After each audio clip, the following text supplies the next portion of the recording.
Fost il-każi varji li n-nisa jkollhom jaffaċċjaw meta jkunu vittmi ta' vjolenza domestika, hemm sitwazzjonijiet marbuta ma' swat, il-vjolenza relatata ma' flus, dik verbali, kif ukoll il-vjolenza psikoloġika.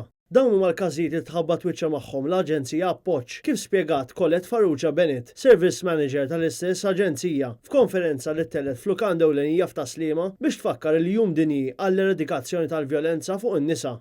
L-istejjer huma koroħ immens. Koroħ li nisimgħuhom, però aktar ovvjament koroħ għal dawk li jkunu għaddejjin minnhom.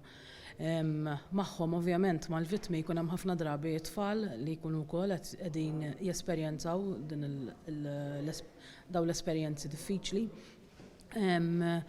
U l-iskop tas-servizzi tagħna ġewwa l-Aġenzija Appoġġ huma li joffru support lill-vittmi u l-tfal u anka lill-aggressuri.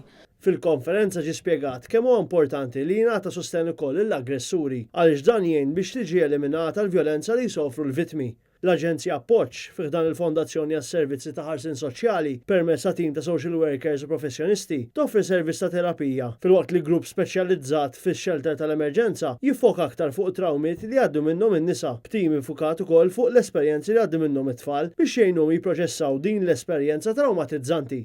Apparti l-vjolenza domestika fuq in-nisa, dan il-jum dinji jfakkar l-eradikazzjoni tal-vjolenza bbażi tal-ġeneru bl-appoġġ tiltaqa' ma' każijiet ta' tiswiġġiet sforzati u female genital mutilation barra mill-pajjiż.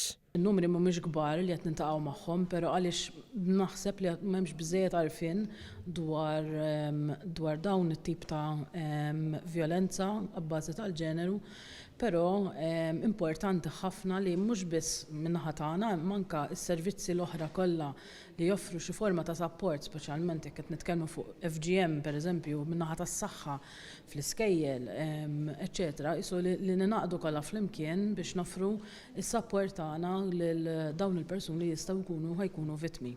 Wayne Bonello għal Net News.